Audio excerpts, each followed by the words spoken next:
নমস্কার, কেমন আছেন সবাই? আশা করি সকলে খুব ভালো আছেন। আমি ঝুমা, আর আমার নতুন আরও একটি ব্লগে আপনাদের স্বাগত জানাই।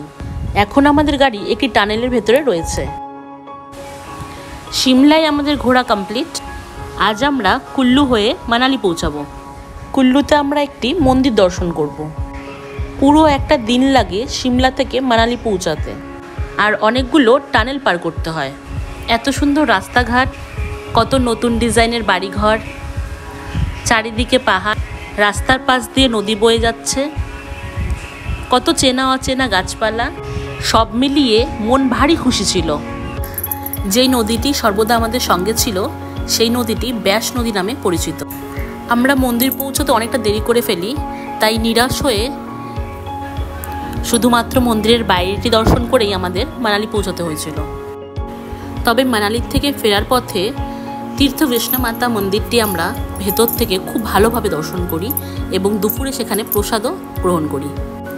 আমাদের সিমলা এবং মানালি দুটি হোটেলই খুব ভালো ছিল।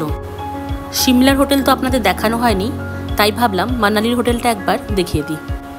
আর আপনারা দেখেই বুঝতে পারছেন হোটেলের রুমগুলি কি সুন্দর ছিল। সব থেকে ভালো ছিল হোটেলের ব্যালকনির ভিউ। ব্যালকনিতে বসার ব্যবস্থা ছিল, তো আমি আর বিশ্বজিৎ যখনই সময় পেতাম ব্যালকনিতে গিয়ে কিছুটা টাইম স্পেন্ড করতাম। আমরা পাহাড়ের লাগোয়া শহরেই বড় হয়েছি, তাই বলে আনন্দ বা আবেগকম্পিত কোনোটাই কম ছিল না।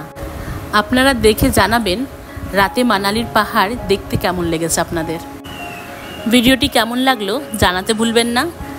ভালো লাগলে প্লিজ একটা লাইক করে দেবেন। ইউটিউবে আমার চ্যানেল বিন্দাসবন্দি 1892 প্লিজ সাবস্ক্রাইব করে দেবেন।